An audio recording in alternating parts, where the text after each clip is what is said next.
来，小伙子，说一下您的情况，现在最不舒服的情况，好吧？就是咳嗽。你咳了多长时间了？这次？不到半个月。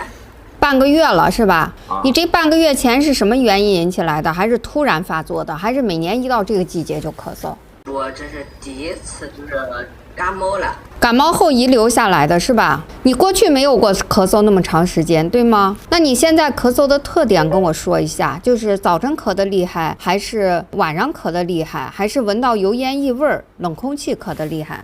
下午咳得厉害，下午到晚上。午后咳得厉害是吧？就是中午以后到睡前、睡觉前是吗？对，活动的厉害了，他得咳。啊，就是在这段时间当中活动厉害了就会咳是吧？那你这时候咳的时候，你是有痰咳还是干咳呢？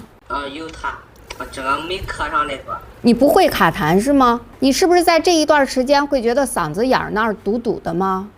对呀。就脖子这一溜觉得闷不闷？不。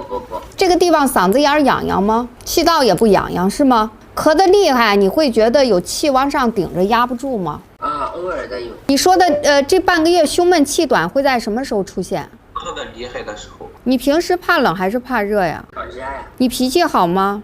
有点急躁吧。吃饭睡觉大小便有问题吗？没有。胃胀反酸烧心平时会有吗？没有。大小便是什么情况？大便干黏稀会有吗？没有，都是正常的。好。